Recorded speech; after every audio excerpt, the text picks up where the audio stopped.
Hey guys, today I'm going to be talking about the biggest atheistic fallacy that is on YouTube and other places on the internet.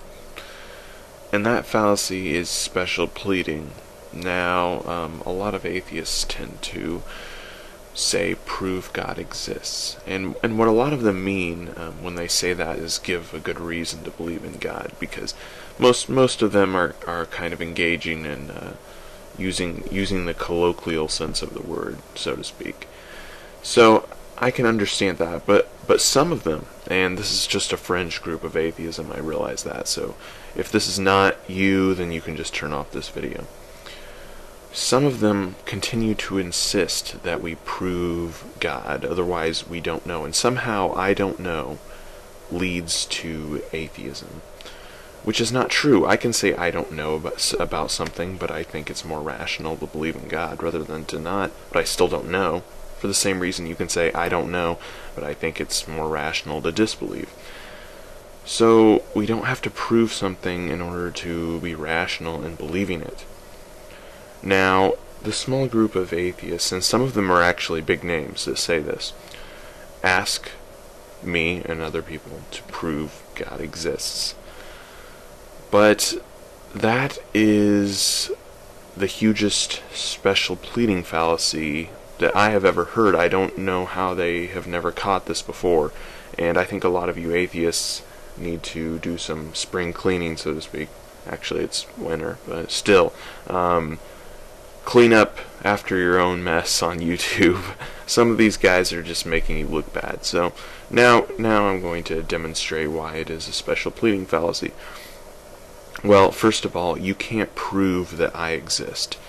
So for you to say to me that I need to prove to you that God exists is just self-refuting, because you have no proof that I exist. Therefore, for you to disbelieve in something because it has no proof means you would disbelieve I exist, and in which case I would have to ask you, why are you arguing with me on the internet if there's no proof that I exist? Obviously you're taking that on some type of rational belief, which is derived from a basic foundational belief, such one being that your senses are accurate and an objective reality exists. But you can't prove that anyone exists besides yourself, or you can't prove this universe exists. All of that is derived from your senses, and you can't use your senses to prove your senses are accurate. So that just begs the question. And that's another fallacy. Eventually, everything begs the question when you get to a certain point. And just because it's a fallacy doesn't mean it's not true. So even if we get down to the whole begging the question, we still ignore that question-begging fallacy and believe it anyways, because otherwise we would have no room to believe anything.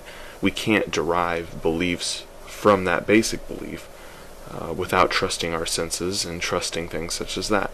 So if you ask me to prove God exists, I'm just going to ignore you and give you a link to this video because you're a fucking idiot.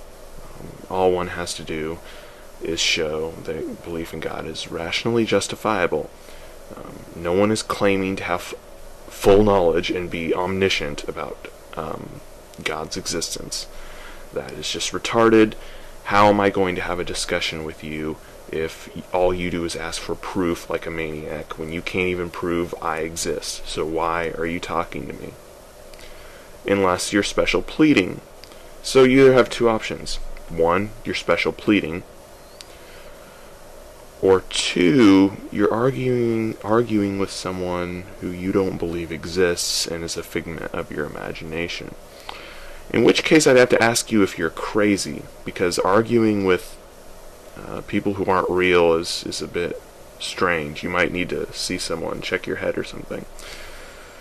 And the third option would be that you can prove I exist. So I would love, this is a challenge I guess to atheists, prove that I exist, and then you will not be special pleading or arguing with a figment of your imagination.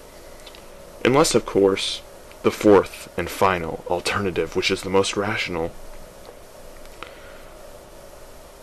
you don't have to prove I exist in order to believe that I exist. In the same way, you don't have to prove a God exists in order to believe in one. And if you concede on that point, then good for you. Hey, just one more thing. I watched that video again. It was all unscripted, so after watching it, I realized that I am bound to get at least 1, 2, or 3 comments saying, "Well, okay, I get what you're saying, but that doesn't mean that a God exists. It doesn't mean that just because we don't have to prove it means we can just start believing it." I never said that. You can look at some of my other videos and argue against them if you want, but please don't miss the point. If you're not one of those people who say, prove God exists, then this video is not for you. I'm not saying you can't be an atheist if you don't hold to this position. In fact, you would be more rational atheist. But the main point is to argue against this claim or question. Nothing more. It's not to prove God exists. It's not to prove anything. It's just to prove that this claim is retarded. And that's about it. So, see you later.